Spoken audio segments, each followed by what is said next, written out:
So hi everyone and welcome to Coronavirus Conversations, the Future of Civic Museums. I'm Rebecca Atkinson from the Museums Association and I'll be just doing some facilitation today. This is the 7th in our series of COVID-19 themed webinars. We've previously looked at learning and engagement and workforce wellbeing, among other things. And today we'll be discussing what the future holds for civic museums, who they are for and how they can survive the ongoing funding crisis, which has been heightened by the COVID-19 pandemic. Before I hand over to Sharon Heal, who is chairing today, I have a few quick housekeeping announcements to make. Firstly, although attendees' cameras and microphones are automatically disabled, you should be able to see a list of participants via the link in the menu bar. Please let me know if you can't see this because I know there have been some problems in previous webinars. You should also be able to use the chat function on your menu bar to talk to others, share links and experiences during today's conversation. You can also tweet using the hashtag #MACoronavirusConversations. If you have a question that you'd like the panel to address, then please share this via the Q&A. You should be able to see this in the menu bar. You can ask a question anonymously, but if you're happy to, then please share your name and organisation if relevant. The chair will put selected questions you've asked to the panel, so please keep these short and to the point to help her out. You can leave and rejoin the webinar at any time, and we are recording the discussion today and it will be available on our website. Finally, please bear with us if there are any technical problems during the webinar, and please feel free to send me a private chat message if you have any troubles. Right, I will now hand it over to Sharon and the panel. Thanks very much, Rebecca. I'm Sharon Heal. I'm the Director of the Museums Association. I want to start by saying a big thank you to Museums Association staff for setting up today's webinar, and welcome to all of you participants. Thank you for turning up. We had, I think, 300 people plus registered for this event. We can't see all of you, but hopefully you can see and hear us.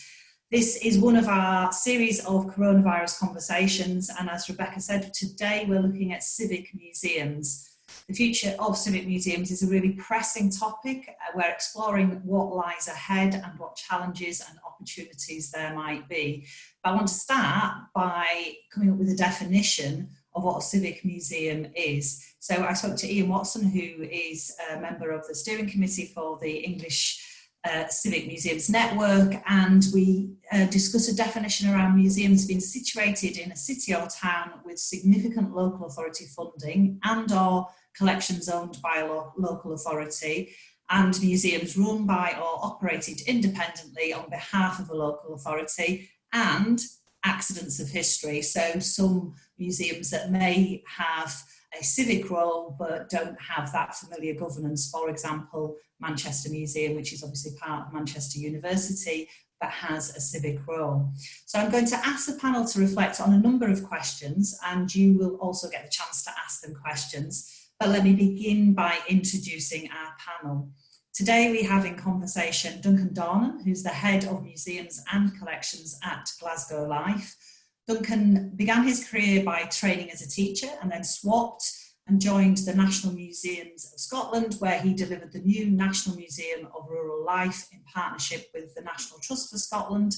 He then moved to Glasgow Life in 2013 as a senior museums manager and led the team in developing the Burrell project, and he was appointed Head of Museums in 2015, and the role was expanded to include the City Archives in 2016.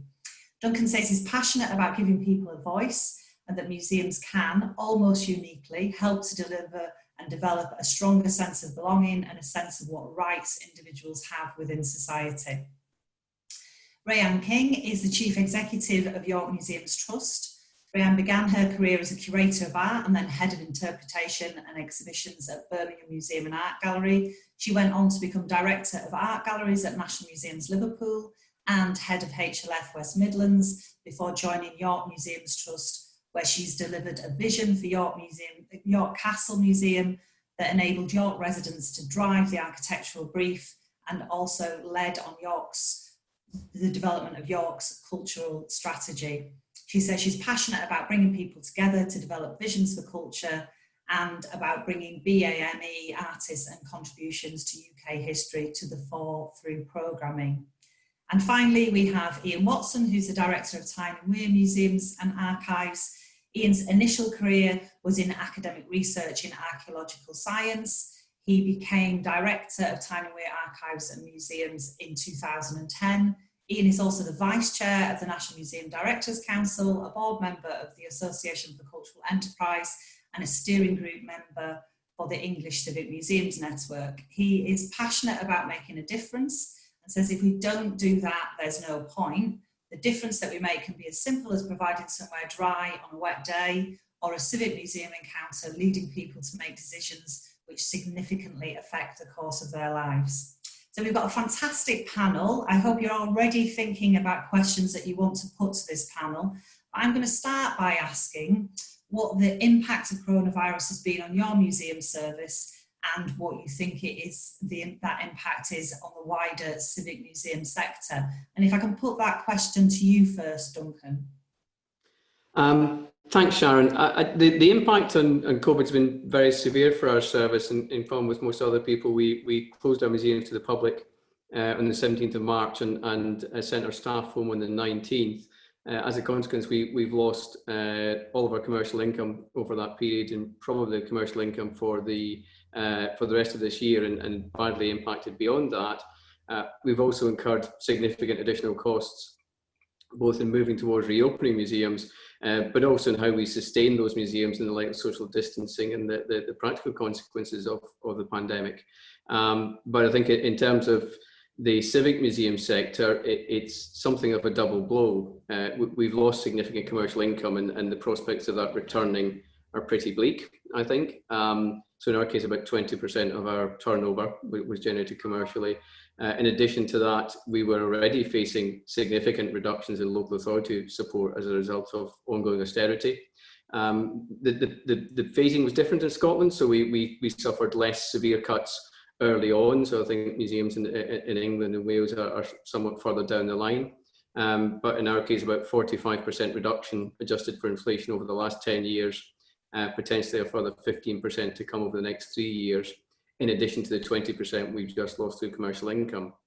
So the position for our museum and other civic museums in Scotland, as I think in England, is pretty grim, and this is a severe financial crisis. Thanks, Duncan. That's really clearly outlined the position for civic museums in Scotland. Rayan, what are your thoughts on the impact for your museum service and the broader sector? Sorry, Rayan, you're on mute still. I'm sorry, basic mistake. Yeah, I mean, I want to start with some of the positives, actually. So I think it's proved to us that we can be really agile. I'm incredibly impressed by how the team that we didn't furlough were able to work together in new ways and develop all kinds of new things. Like everyone, we got much better at working with technology. So not me on the unmute thing. And on the technology side and the social media side, obviously we did our curator battle, which brought us worldwide attention. We actually got donations worldwide on the back of that activity. And so I think that was really interesting for us and demonstrated the importance of a decision that we'd made earlier in the year about actually putting more effort into social media. So for us, that was a really good bit of confirmation. Obviously, there are negatives, and one of the real negatives is our financial situation. We get 70% of our income from admissions related income, so tickets for entry, but also, like Duncan was saying, catering and retail and so on. And we also have a peak season that runs spring, summer, which was exactly when we had to close. The other thing I just want to mention, and this is more about the sector as a whole, of course, the other thing that's happened is crisis sometimes sort of unleashes, doesn't it, determination. And I think that's what we've seen with Black Lives Matter. And that, I think, is, you know, a really positive thing that has come out. And I think it's a shift. You know, some of us are old enough to have been working on diversity and inclusion for decades, but I think this is a shift from that to social justice. And for that to impact in a place like York, where we do not have a particularly diverse community in terms of ethnic diversity, but actually now for people to be addressing whiteness and thinking about those issues, I think that's going to be a really long-lasting impact from the coronavirus pandemic as well, and that's going to be really important for the sector. Thanks. I'm really glad that you raised that issue, because obviously 2020 has not just been about coronavirus and the crisis and the issues that we face in the sector. There's been obviously the Black Lives Matter movement and all of that conversation about decolonisation that's taking place online, in social media, in print media, etc. And we, the Museums Association, are releasing a statement later today on support for decolonisation through our working group, on guidance on that, but also just in general to reassure and express solidarity with members of staff and institutions that are working in that way. And I know a lot of that work has already been done in Glasgow, and I know it's something that you've addressed as well in Tyne and Weir, Iain. But just to let you give your answer to the question about the impact of coronavirus on your museum service and the wider sector, where do you see yourselves being at in Tyne and Weir, Iain? I mean, I think actually, if I say a little bit more about the sector, because in a sense, what Duncan said, what Reyahn said, different versions of it apply very, very clearly to us. What's interesting and important to recognise, though, is the diversity of the civic museum ecology. So, when it comes to things like furlough and the coronavirus, the job recovery scheme, big difference if you're a trust or if you're a local authority, where it was very hard to furlough people in most local authorities. Some people, very small number of people did it, and I'm not saying that made one person easier or more hard. It was just that actually it was different, and that was confusing. It was confusing to staff. It was even more confusing to the public or the rest of the industry looking at us. So the diversity was potentially a bad thing here. In terms of diversity of the ecology, made it very, very complex and confusing for us. But looking across the sector at the impact, to me, there were some critical force field pressures. There was the pressure of business as usual, that sense that, we keep doing what we're doing. There was the fact of us all having things that we always wanted to change and hadn't managed to change. So in a sense, we actually need to think, how do we use that, not waste a good crisis, use that opportunity to change that stuff we did want to change. And then there were the things that we clearly had to change as a result of COVID. So the social distancing, different approaches and so on. So I think those were very real. Looking across the sector, and the English sector, where we did, the Civic Museums Network did a survey with the Museums Association of some of our members. Obviously this was England, but I suspect, Duncan, it wouldn't be wildly different had we done it in Scotland. People talking about, an average drop of up to 81% in commercial profits, an average drop of 66% in donated income. Those are averages, so clearly the spectrum ranges between probably sort of, 50% and 100% across those areas. So for me, the question comes out of that in terms of the impact is a fundamental question about the model that we've built up post-austerity of not quite pilot high, sell it cheap, but a bums on seats model where the numerics become the key indicator, and it becomes how many burgers can you flip in an hour, and that has not necessarily been helpful, and it's been proven it hasn't worked as a model for sustaining the cultural sector. So I think one of the impacts is that we are having to reevaluate the ecology and economy of civic museums.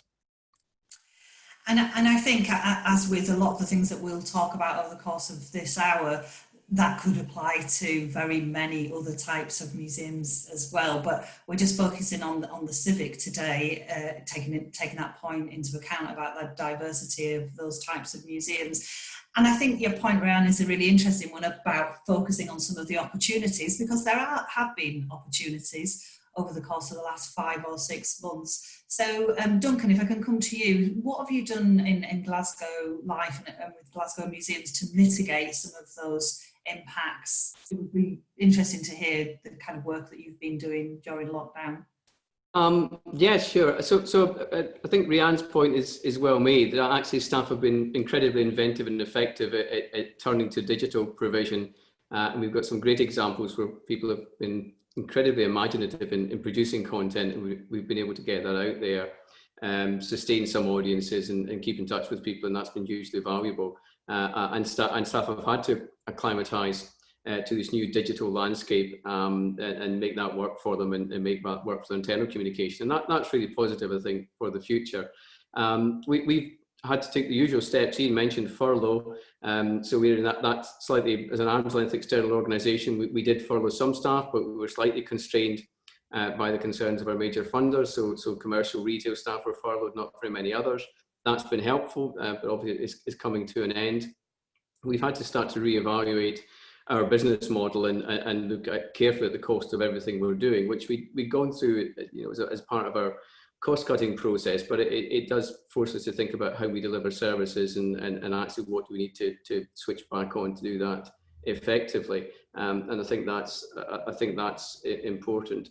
The key though is, as Iain alluded to, the model we had has not proved resilient. It may have been reasonably functional prior to this emergency, but we know now, having gone through this, that actually it's extremely vulnerable, and we need to find a way to address that. I also think that the point about the old model of really just measuring bums on seats has also been found wanting. It's a really crude way to measure the impact of museums and cultural services, and it doesn't really give any sense of the value which is being delivered. So I think that needs to be challenged, and we've been starting those conversations. And also, the structure of our sector has proved to be very vulnerable. So again, we're having conversations in Scotland about, if this is vulnerable, actually what do we think would be a more solid and sustainable way to enter the new era of what is the new normal. And those conversations are in their infancy, but I think it's really important, as you say, not to waste a good crisis, that there's an opportunity to reevaluate. And when we hopefully will get political attention when we do that reevaluation, so there is a chance to build something new which focuses on the real outputs of our sector, but does it in a way which is actually more robust and gives more sense of continuity and security, to really focus on the outputs rather than trying to sustain our businesses in the face of ongoing cuts.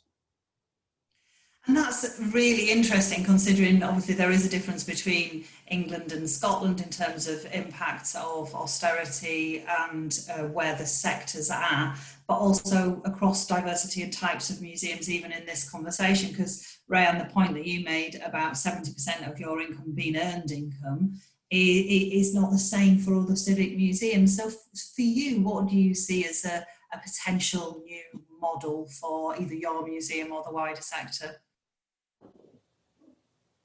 Sorry, Rayan, you're on mute. Sorry. I think for us, we've been held up by the sector as being a kind of a model of kind of a local authority museum that's become very commercial as it went to trust.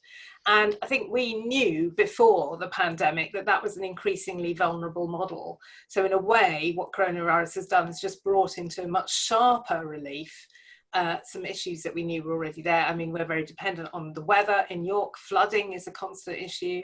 And in fact, in the financial year 2020, we've had the calendar year 2020, we've had both flooding and the pandemic. So we had already been facing challenges in terms of people coming to York because of flooding.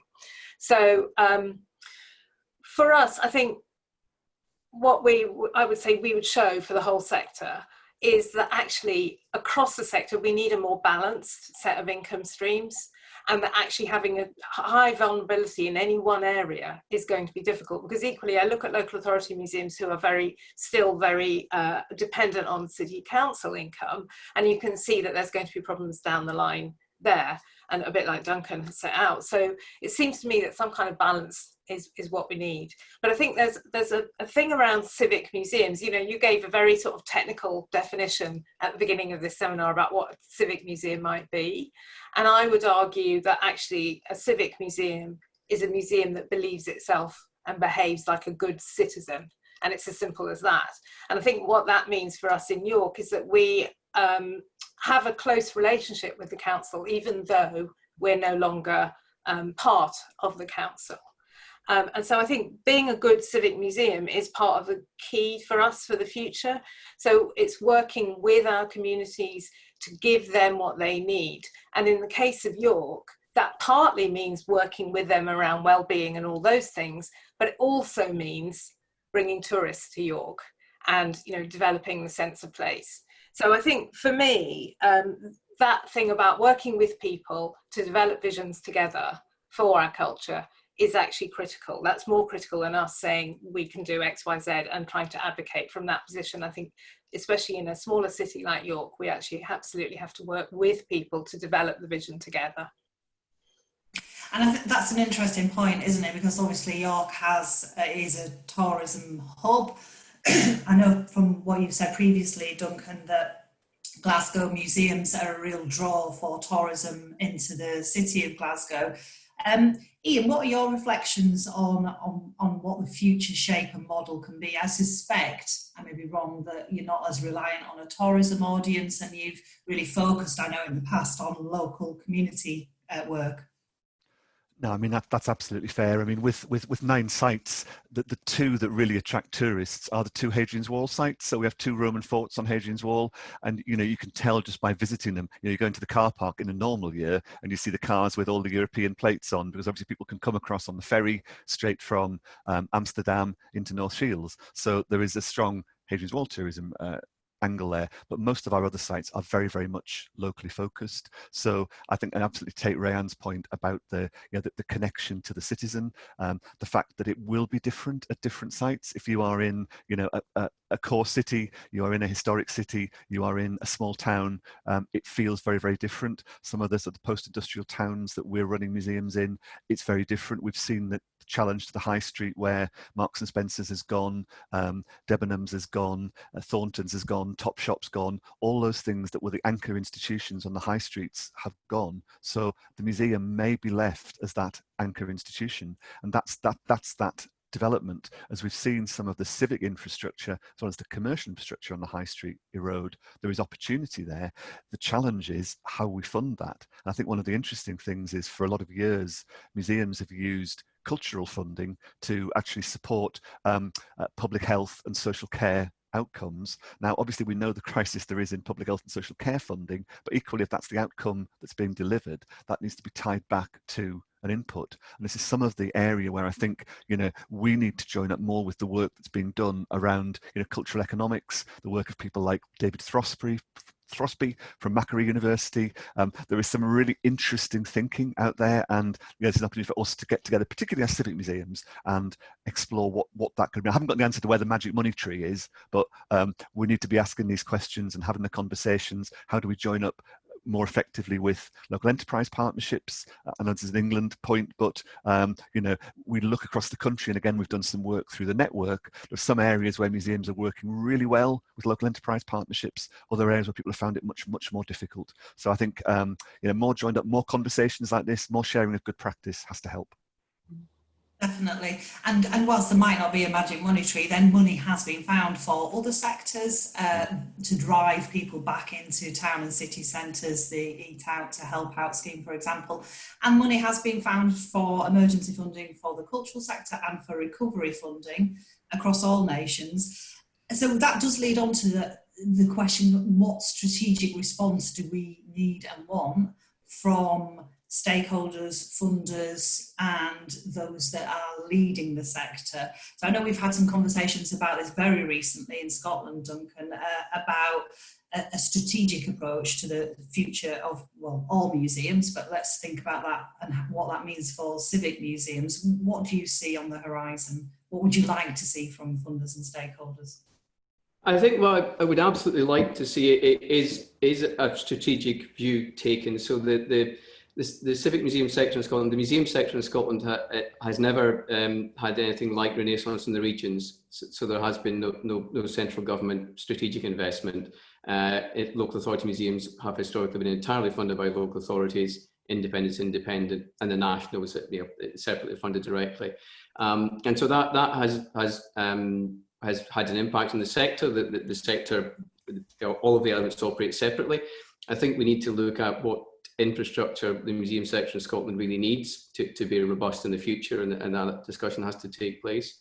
The other thing which I think is important is that we focus on the outputs from museums that actually matter to society. So we still have a very crude measure of success, which is the number of people we bring in and how much it costs per head to do that. We all know actually that tells nobody anything. The cost base that's used to make those calculations is virtually useless, because no two local authorities put the same numbers into the system to do the calculation, and the cost per visit doesn't give any indication at all of the quality of those visits, or indeed the impact on the people who made the visits and how effective that's been in contributing to health and well-being, the economic regeneration of the area, and sense of place and tourism. So a much more subtle way of evaluating what we do. And I think museums have tended historically to support other sectors and other public bodies from their own funding. So we do things for health boards and we do things for other organisations which help their agenda, but we aren't really being paid for it, or we're not being paid for it in a way which actually covers our costs. So I think a very robust identification of what we're doing and a very robust calculation of the value we're contributing, so we're funded accordingly, would make a huge difference. Yeah, and it seems like we've been striving for that for a long time across all sectors. Reyahn, do you have any thoughts about the strategic response that you'd like to see, either from a York perspective or across the sector? Yes, so kind of picking up on what Duncan was saying, I think there's a real need for proper evaluation of the need and demand from local people for projects. So looking forward, this crisis has highlighted the fissures in our society. Even in a city like York, with its reputation, there are huge discrepancies between achievement at schools and the people who actually drop out, and actually in York fall through the gaps because York is perceived not to have those problems. So those fissures are there. And I think it's really important that funders, at the moment, funders, in my view, are good at saying that they really care about community-driven projects and projects that benefit beneficiaries. But actually, they don't ask, in my view, enough evidence of that demand through evaluation before a project happens rather than after. And in my view, I think they should be doing more of that. And I think there's a sense in which funders are still, inevitably, perhaps because of who's on the boards, are still entranced by the shiny projects. So I think there's a real question there. I think the other thing around funders is the crisis doesn't mean that things like our roof is going to last any longer than it was going to last before the crisis emerged. So I think there is a real question about moving from emergency funding to recovery funding. So it seems to me that the current round of funding, whilst I really appreciate it, and we've asked for shed loads of money through those different recovery funds, but they're all essentially at the moment set up as funds that are about surviving on your current model. And I think what I want to see is funders ask us to present how we're going to shift. There was a bit of that in the most recent round of the government's Culture Recovery Fund, but I think I would be looking for more of a kind of real recovery fund, which actually enables people to invest in a different sort of model for the future in whatever makes sense for their museum. And then I think finally, a very political point, but one which I think we can't forget, which is that before COVID, the government was talking about levelling up. And I think that's still needed. The North and the Midlands are still underinvested in, and so I would argue that strategic emphasis needs to be kept. I was very disappointed with Oliver Dowden talking about protecting the crown jewels or whatever it was, with its clear implication that that's big, famous organisations in London that might find it easier to fundraise. So I think, continuing to challenge that sort of assumption and advocate for our value everywhere outside of London is important.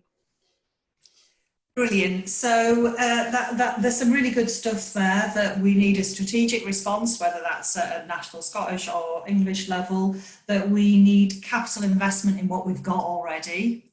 And none of this is new, but it needs restating, I think, that we need funding that is going to give us a little bit of headspace to make that shift into new models, and that we need to be, looking at the various different models that we have and sharing best practice across services. Iain, was there anything else you wanted to add on that in terms of the strategic response that you think we need, or anything that's been discussed with the Civic Museums Network? I think just to add that for many of the local authority or university directly funded civic museums, while they will get through this financial year, next academic/financial year 21-22, whether that's starting in April or July next year, that is going to be a massive, massive challenge. So we need to be planning now for that. A lot of us have had our, we've not had our heads in the sand, but we've had to survive this year, and that's been the focus. And we're very much now having to sort of adjust. I'm seeing people across the country talking about that process. A few specifics that I think would be really, really helpful. So removing the sunset clause on museums and galleries exhibitions tax relief, so people can benefit from that, and also helping develop a mechanism that allows local authority museums to benefit from that. Again, this is one of the problems of that very varied ecology that we talked about, that is impossible because of tax law for local authority museums directly to benefit from that. So, but there could be mechanisms that allowed that to happen. Ideas around, and you can take this two ways, the idea of either a tourism tax or a cultural precept, but those kind of ideas to be explored. Now, this might not be a universal thing, this might be something that has to happen in a particular area, and which you go for might depend on what the nature of your place is. But again, there's already discussion around those. The Core Cities Network is looking at tourism tax, for example, and I think, broadly some better join up across government departments. Again, I'm speaking for England, Duncan, but I suspect the same may be true in Scotland. But the experience that the understanding of the role of museums across health and education may be strong in the parent department in DCMS, but the connections may not be there into broader the work that the loneliness work that's being done by museums. Is that recognised by a Museum of Housing Communities and Local Government, where loneliness sits? So a stronger join up across government would be really helpful. Okay, so we're getting a really good list together, and certainly that concern about next year is something that we, the Museums Association, have been talking about with colleagues in Scotland, Wales, Northern Ireland and England, and it is that concern that any of the recovery and emergency funding has to be spent up by the beginning of the next financial year, but also we don't know what the budgets are for local authorities. We don't know what's going to happen during the comprehensive spending review, but this gives us a good context to go into the negotiations and the conversations and the advocacy around the comprehensive spending review, to say, so these are some of the things that we know that we need to create sustainable civic museums going into the future. I'm going to turn to the Q&A now. There's quite a few questions coming through. I've got an interesting one here from Rowan Brown, who is asking, how do we protect and serve our communities with the greatest needs, especially with COVID-19 interventions requiring digital bookings, one-way systems, etc., working in partnership with increasingly vulnerable SME partners? How do we make sure that in our rush to make our services sustainable, we don't forget or neglect those that are most in need? Would anybody like to respond to that one? Well, I'll go on, Rayan. I was just going to say, I think it's a point really well made, and one of the things that we've been doing with our engagement is for every digital project, we've also produced a kind of analogue, usually paper version, that we've then distributed through food banks and through other local authorities' network of emergency hubs during the crisis. I'm not quite sure how we'll continue that as the council starts to wind that work down, but that's something that we've tried to do. I think also the point's really well made about pre-booking, but also actually the experience of social distancing can start to create issues around people who need alternative access. So in our case, we've gone through a one-way system, which then creates issues around where the ramps go. And there's lots of issues around making judgments about new routes, often making those judgments in quite a hurry as the rules have changed, and making sure that we continue to do all the due diligence about making sure that what we do is right for a wide range of people and people with protected characteristics. Iain, did you want to add to that? Well, I'll just add the point about digital bookings. So certainly all our sites have a number of walk-ups available, and it's quite interesting how different sites vary between pre-books and walk-ups. So in a non-city centre, more outlying town, many more walk-ups because people are out on the high street and pop in, as opposed to people thinking of making the journey into the city, and people just out doing the shopping will pop in. So I think that's really important as well, having walk-ups and not relying that you have to have a smartphone to get access. Maybe just to pick up, I think Ryan makes a very good point, and whilst digital has been a huge growth in the midst of the pandemic, it is in many cases exclusive, and we need to make sure that we're working to overcome that. So I think it is partly about relationships with the service and finding other ways to work with those communities and outreach work that's going on, but also about wider civic services. So in Glasgow, they're providing digital equipment to school children who don't otherwise have access to internet and to devices. And our library service does the same thing in providing internet access. So I think finding ways to work in partnership across our civic areas is really important to make sure that we don't inadvertently exclude people by focusing heavily on digital, and we have to be very mindful of that. Okay, so this is a follow-on question from Jane Rowell. What are you planning to do to help your communities recover from the shock of the pandemic? So this is a good, she's the head of programming at Hampshire Cultural Trust. And so this is not just what have you done during the emergency, during the lockdown, what are your plans around reopening in terms of supporting communities to recover as well as recovering our own business models? Anybody want to go first on that one? I'll jump in with something that we did begin during lockdown, but which we're continuing. So we've done a time capsule project, but I think the importance of that is not so much the capsule bit and where it goes. The importance of that is that as part of that project, we've encouraged people to process the experience in lots of different creative ways, and we've given people lots of different options about how to do that. And I think we want to keep doing that, because I think actually what museums can do is we can provide those kind of triggers for reflection, triggers for emotion, and sort of those opportunities to just reflect actually, and give people a sense of the value and the worth of doing that. And the question actually also makes me think about our own staff, which I think that's a real issue, is that, you know, for staff who have been unfurloughed, people have been working incredibly hard. And for staff who've been on furlough, there have been equal stresses of a different kind and all the uncertainty. And I think we actually have to look after ourselves and our teams as well as looking after our communities, because how can we do that if we're not looking after ourselves?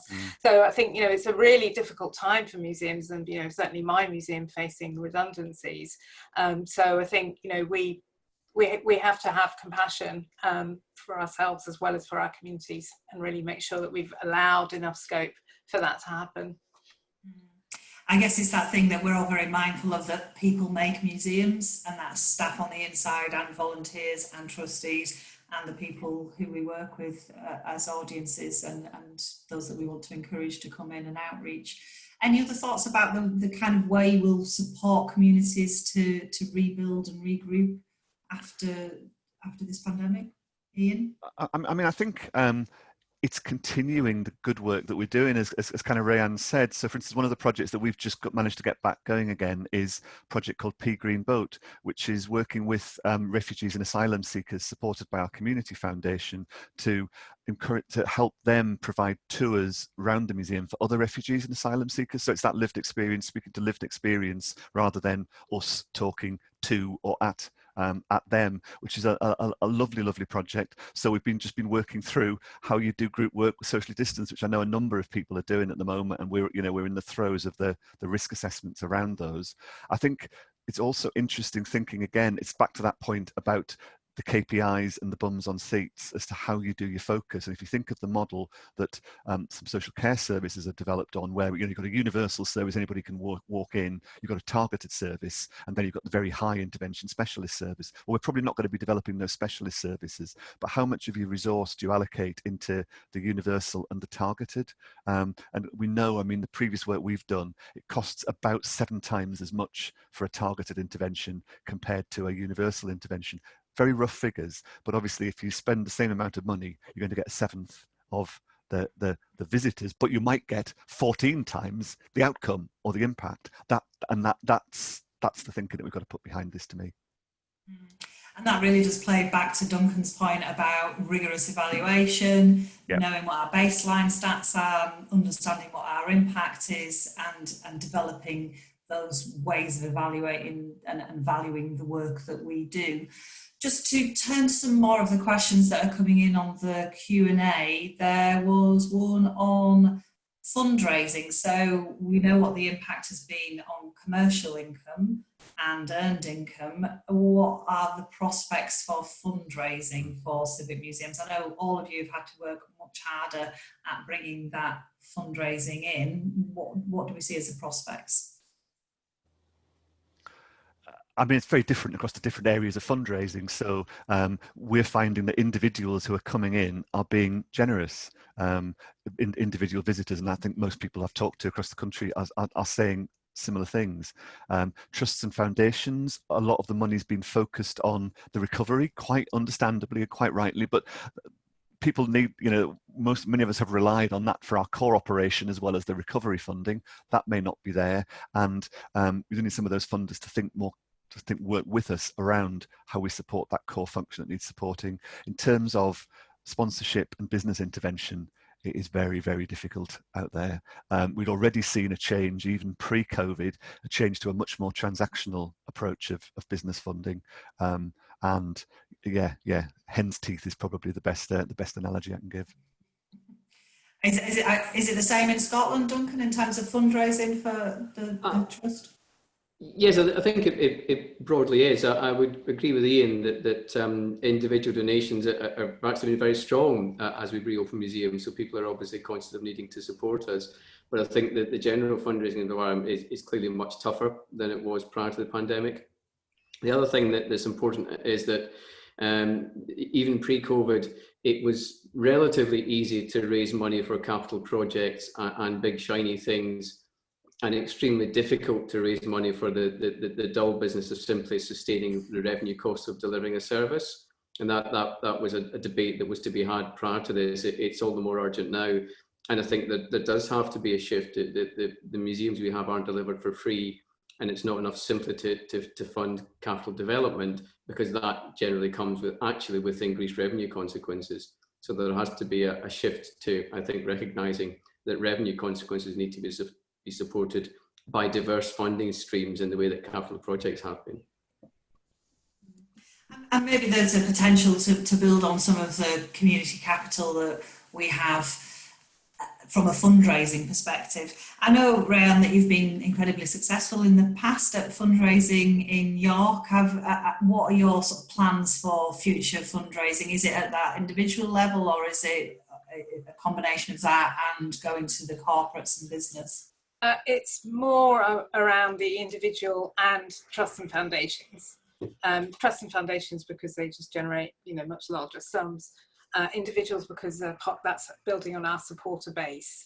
So something that people may not be aware that we've been doing is when we calculated how much income we would generate at York Art Gallery from reopening to the end of March, we realised that the amounts were going to be so low, given visitor trends, that we thought, well, let's try something else. So we have actually tried opening for free for the first 2 weeks and seeing what level of donation we got.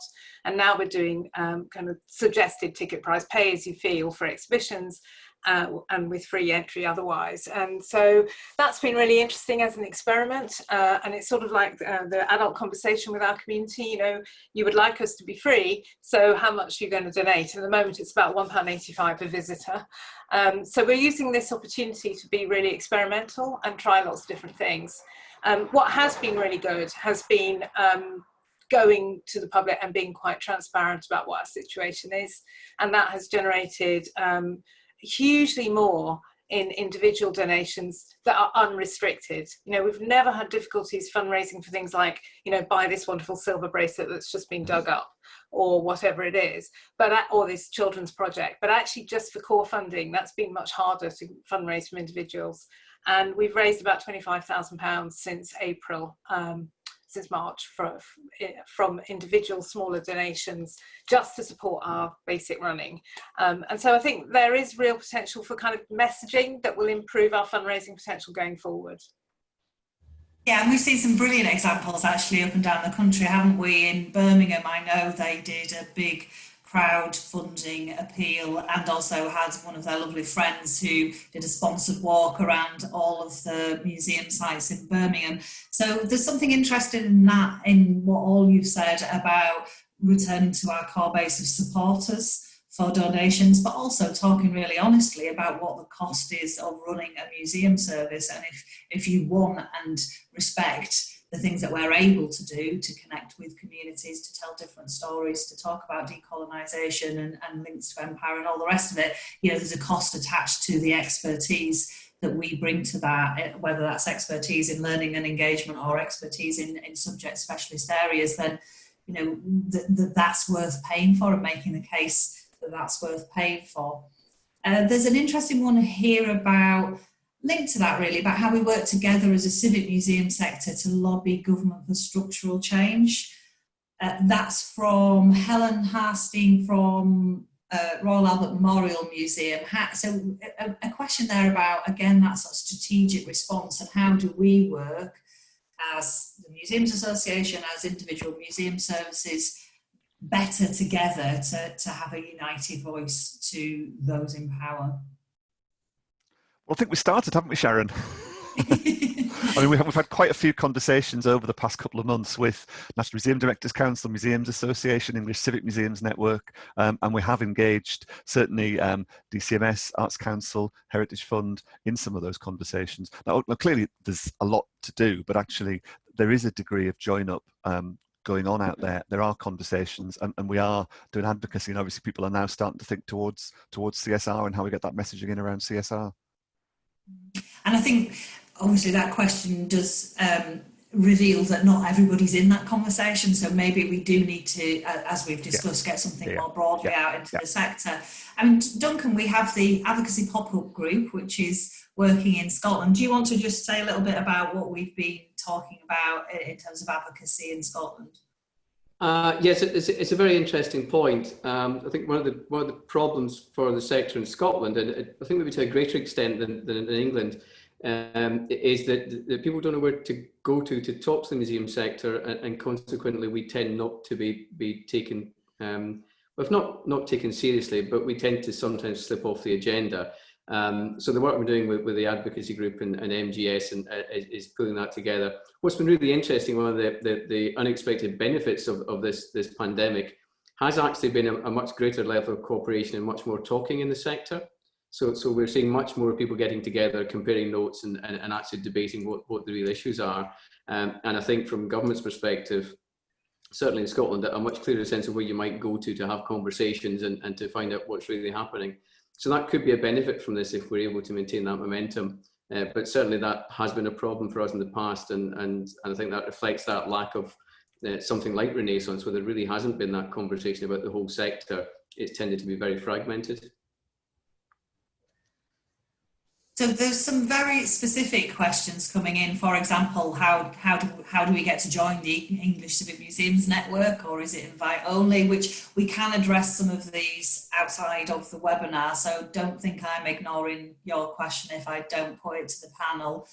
But again, more on advocacy and the case that we make and how we present the value of museums to politicians. So a question here about, you know, what do we actually say when we're making the case? If we haven't got the evaluation, the rigorous evaluation that we need, how do we make the case in this comprehensive spending review about the value of civic museums? So it's the pitch question, isn't it? If we get in front of the right politician, what is it we say? And I think there's a genuine desire to understand how we articulate it. So Iain, I know you have conversations all the time with elected members and senior politicians. What do you say when you're trying to get across your passionate feelings about the value of museums?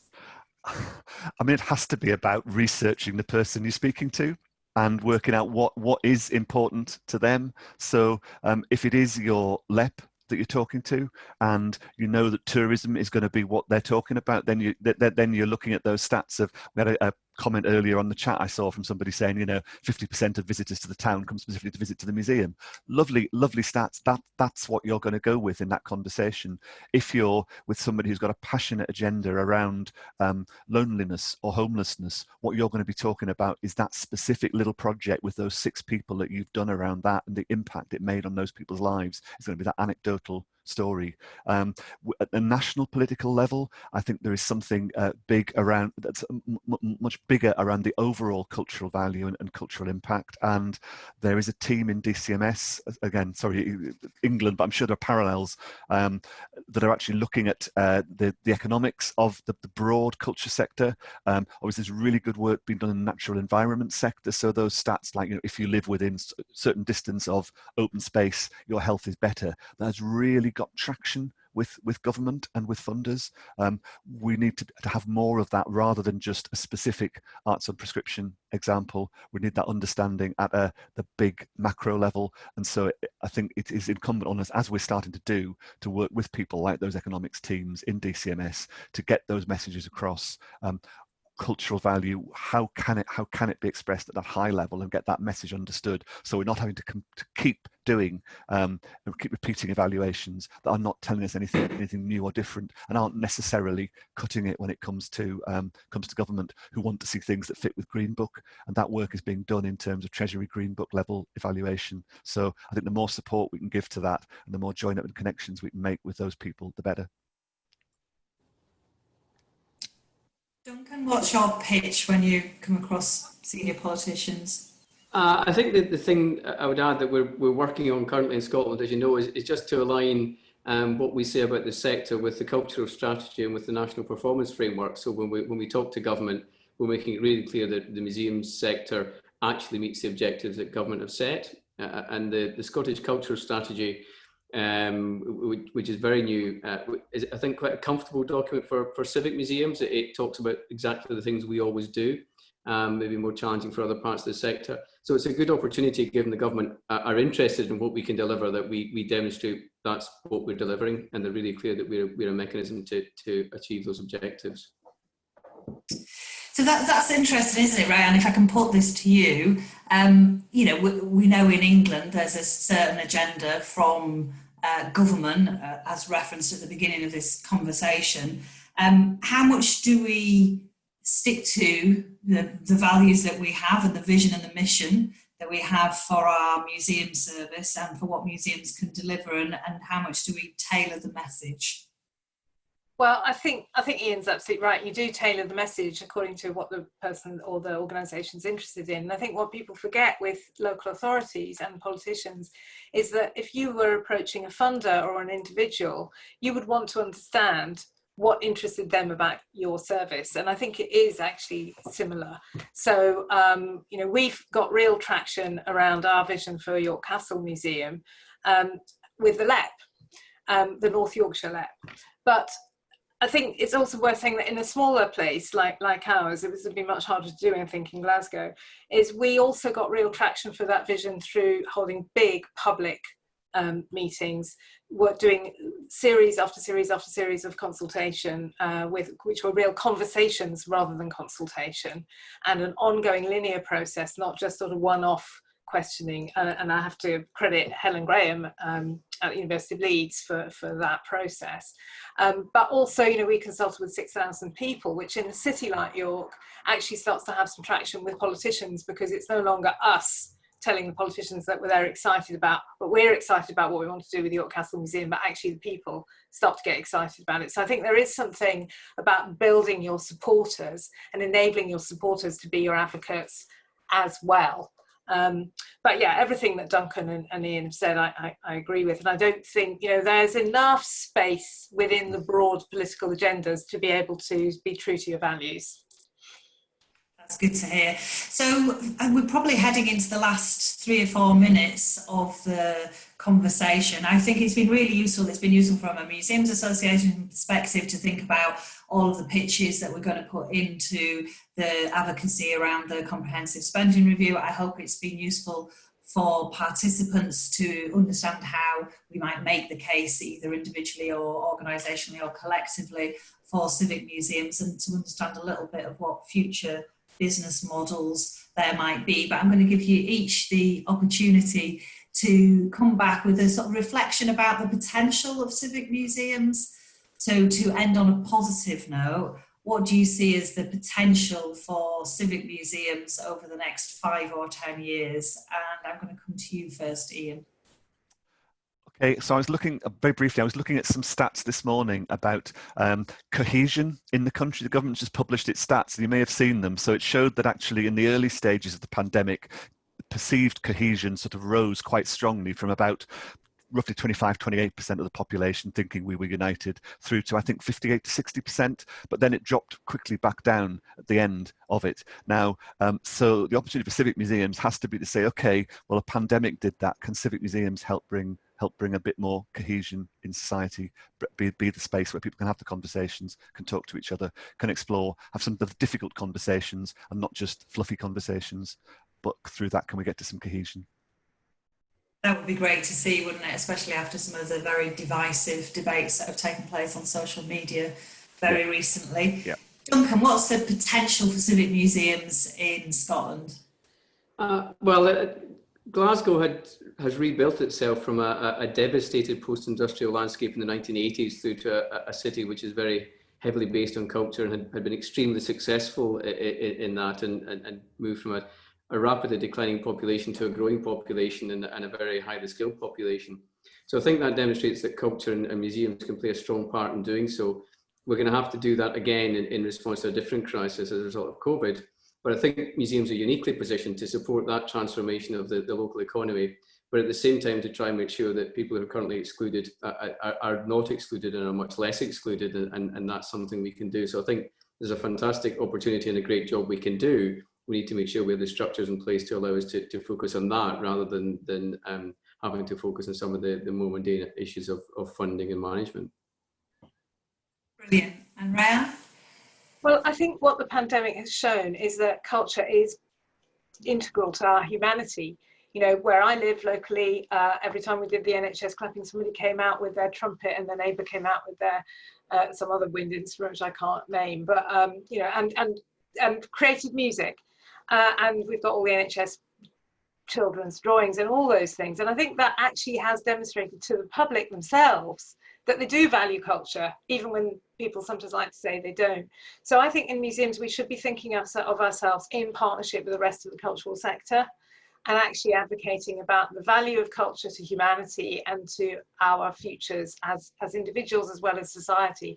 And I think then, if we can make that case really strongly, then I think people ask the question, well, actually our cities own this cultural output, this stuff that's held in museums. And again, going back to Black Lives Matter, you know, we were seen as the solution to the problem of the statues, you know, and I think that is really positive.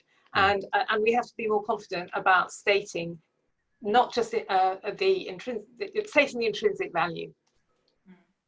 Absolutely, that's a fantastic set of values and reasons for supporting museums. So I hope everybody who is listening will know that that's what we say when we speak to funders and stakeholders. The potential of our museums over the next 5 to 10 years is absolutely enormous as an anchor in our towns and cities, as a place of cohesion and debate, as a place of regeneration and rebuilding and supporting our communities. That's a really strong and powerful case. So thanks to all of you for taking part, all of you who asked questions, and our panellists in particular. I'm going to hand back over to Rebecca, who's just got some closing notes, I think. Very brief closing notes, and you've done a thank you. So yeah, thanks again to everyone. Just to let everyone know, the next Coronavirus Conversations is on front of house. That takes place on the 9th of September at the slightly later time of 6 PM to 7 PM. The booking information and timetable for that's all on our website under events. We've also announced today the theme and date for the MA conference. So again, check out the website for all of that information. That is available for all MA members this year, and is online for obvious reasons. So yeah, hopefully see you in 2 weeks' time for the next Coronavirus Conversations or at online MA conference in November. Thanks so much. Bye. Thanks.